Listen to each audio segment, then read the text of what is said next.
বেসরকারি বিশ্ববিদ্যালয়ের শিক্ষার্থীরা যদি 16 তারিখে একত্রিত হয়ে ক্লাস পরীক্ষা সবকিছু বর্জন না করে রাজপথে না নামতো, তাহলে আসলে এই আন্দোলনটা সফল হতো কিনা সেটা কিন্তু প্রশ্ন থেকে যায়। 24-এর যে গণ অভ্যুত্থান, এটা কিন্তু 24শে জুনে শুরু হয়, জুনের 5 তারিখে। আন্দোলন তখন ঢাকা বিশ্ববিদ্যালয় থেকে শুরু হয়। এরপরে আস্তে আস্তে দেশের বিভিন্ন জায়গায় পাবলিক বিশ্ববিদ্যালয়গুলো আন্দোলন শুরু করে। সেই আন্দোলনটা ছিল কোটা সংস্কার আন্দোলন। এখানে বেসরকারি বিশ্ববিদ্যালয় বলেন কিংবা স্কুল কলেজ বলেন, মাদ্রাসা বলেন, এসব জায়গার শিক্ষার্থীরা কিন্তু তখন অংশগ্রহণ করেনি। শুরুতেই কিছু সংখ্যক শিক্ষার্থী অংশগ্রহণ করেছিল প্রাইভেট ইউনিভার্সিটি বা স্কুল কলেজ মাদ্রাসার, জুন মাসের কথা বলছি, আন্দোলন শুরুর দিকটার কথা।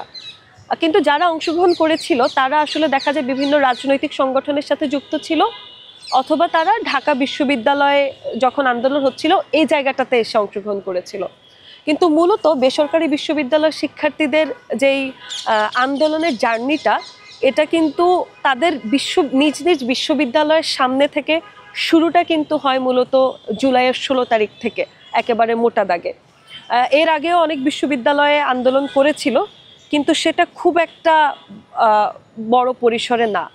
কিন্তু জুলাইয়ের 16 তারিখ থেকেই প্রাইভেট ইউনিভার্সিটির শিক্ষার্থীরা একেবারে বলতে পারেন যে তুমুল বেগে রাজপথ দখল করেছিল। এবং ওই সময়টাতে আমি যদি খুব বেশি ভুল না করে থাকি, জুলাইয়ের 15 তারিখে ঢাকা বিশ্ববিদ্যালয়ের শিক্ষার্থীদের উপর মারাত্মকভাবে হামলা করে ছাত্রলীগেরা, একই সাথে যে প্রশাসন ছিল, পুলিশ, তারা হামলা করে। এই বিষয়গুলোই প্রাইভেট ইউনিভার্সিটির শিক্ষার্থীরা মেনে নিতে পারেনি। তারা মনে করেছিল যে এরা আমাদের ভাই, এরা আমাদের বোন, এদেরকে এইভাবে পুলিশরা মারছে, গুলিবিদ্ধ হচ্ছে, এই জিনিসটা বেসরকারি বিশ্ববিদ্যালয়ের শিক্ষার্থীরা তখন মেনে নিতে পারেনি। তখনই কিন্তু তারা রাজপথে নামে। আমার মনে আছে যে আমার ইউনিভার্সিটি ইউল্যাব, আমরা প্রথম 16 তারিখে বিশ্ববিদ্যালয়ের সামনে অবস্থান করি। তো বিশ্ববিদ্যালয়ের সামনে যখন 16 তারিখে আমরা ইউনিভার্সিটির গেটের সামনে দাঁড়াই, তখন বোধহয় শুরুতে মানে একেবারে যখন প্রথম দাঁড়াই সকালে, তখন বোধহয় 25 থেকে 30 জন বা 20 থেকে 25 জন এসে দাঁড়ায়। পরবর্তীতে মুহূর্তের মধ্যে একদম সব শিক্ষার্থীরা এসে, মানে সেদিন যত শিক্ষার্থীদের ক্লাস ছিল সবাই ক্লাস শেষে এসে ইউনিভার্সিটি ক্যাম্পাসের সামনে অবস্থান নেয়।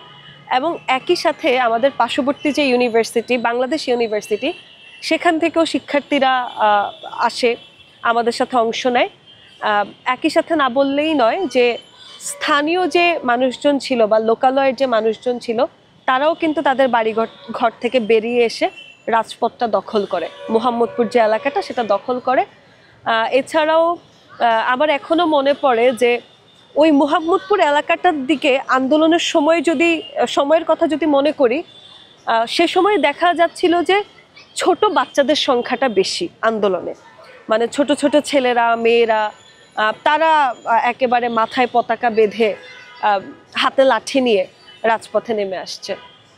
একটা মজার কথা, আন্দোলনে আমরা সবাই কিছু না কিছু হাতে নিয়েই আন্দোলন করেছি, প্রতিপক্ষকে ঠেকাবো এই ভেবে।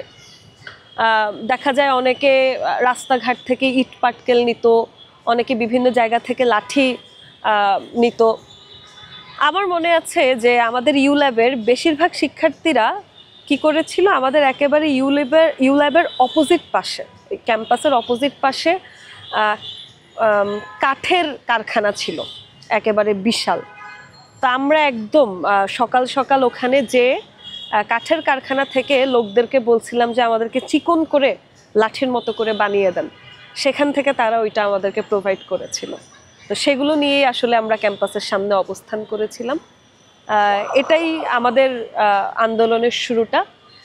আর আমি তো মোহাম্মদপুর অঞ্চলের কথা বলছি, বাড্ডা রামপুরা অঞ্চলের দিকে যদি আপনি তাকান, সে জায়গাতে east West, north south, BRAC, IUB, AIUB, প্রত্যেকটা ইউনিভার্সিটির শিক্ষার্থীরা কিন্তু সেই জায়গাতে অংশ নিয়েছিল। এবং বলা যায় যে 16 তারিখ থেকে বেসরকারি বিশ্ববিদ্যালয়ের শিক্ষার্থীদের অংশগ্রহণটাই বেশি ছিল।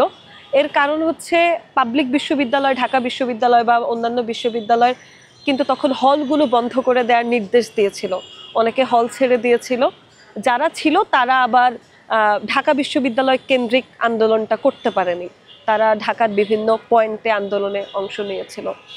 ফলে আপনি যে কথাটা বলছিলেন যে আন্দোলন মোড় ঘোরানোর ব্যাপারে, এটা আসলে যে কেউ মানতে বাধ্য হবে যে বেসরকারি বিশ্ববিদ্যালয়ের শিক্ষার্থীরা যদি 16 তারিখে একত্রিত হয়ে ক্লাস পরীক্ষা সবকিছু বর্জন না করে রাজপথে না নামতো, তাহলে আসলে এই আন্দোলনটা সফল হতো কিনা সেটা কিন্তু প্রশ্ন থেকে যায়।